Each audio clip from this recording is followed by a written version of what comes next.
Hello YouTube, do you like my hat? I'm wearing my top hat today. Doesn't that look smart? What do you think of that? Neat, eh? Well, I can't stand here talking to you all day. I've got work to do. I've got a sweep in my house today and he's just finished sweeping the chimney. So I better quickly run over and check he's done the job properly. Now, I live in the first house from the church, so I'm going to run over the bridge towards the church, and then I'm going to turn left, and my house is the very first house. Now, because I'm a nice and welcoming person, if you want to, you can come and visit me sometime. Don't bother knocking, just run straight to the door. Now, let's have a look at this sweep. I think he's upstairs. I'll go to the top floor and check. There he is. Ah, he's finished the job. He's just about to leave. Now, this sweep has not got an apprentice, but in Victorian times, many sweeps would have a child apprentice. And if you were a pauper in Victorian times, and a child too, you may just be taken to become a sweep's apprentice. Not a very pleasant job.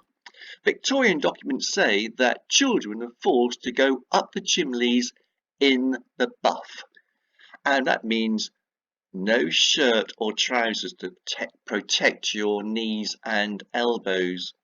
So it wasn't at all pleasant, and in fact many sweeps complained that their apprentice would fall asleep on the job because they would be so tired.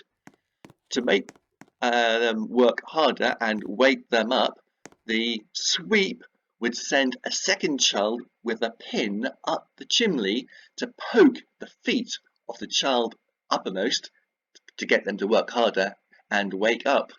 Or if they fell asleep, the sweep might place a bundle of straw in the fire grate, set fire to the straw, and the smoke would force the apprentice to come out of the chimney and start working again.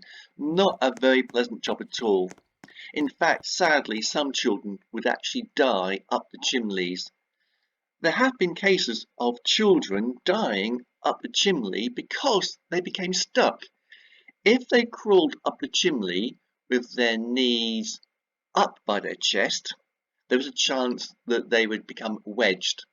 So they had to crawl up the chimney with their legs extended so their knees were below waist height level, so they didn't become trapped inside the chimney. There was one case where a child got trapped inside a chimney. They had to demolish the wall to get the child out. Unfortunately, the child was actually dead, and so there wasn't a happy ending to that story. I used to live in a small village called Beccles. Beccles is a small town in Suffolk, and not here, but in Beccles there was a gravestone embedded into the chimney at the very top. And local people say, that was because in Victorian times a child died inside the chimney and they placed the gravestone there to recognise the death of the child. Well, I've got to say, sorry, that story is not true. The gravestone was placed in the chimney to direct the wind across the chimney to stop the smoke from blowing down the chimney, but it's a nice story even still. And how do I know it's there to direct the wind?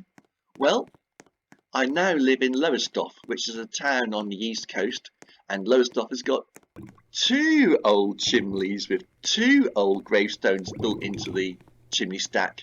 And there's no way you're telling me that 3 children would have died and all 3 children would have been recognised with a gravestone in a chimney. No, it's just there for wind direction, to stop wind from blowing the smoke down the chimney. But it's a nice story. Just shows you that in Victorian times things were tough. Well, why not go and find out for yourself what it's like living in Victorian times? Until then, bye! And don't forget, subscribe onto this YouTube channel to find more about this amazing city. Just look at the wealth of streets and alleyways that you could explore. This would be a brilliant place to come explore.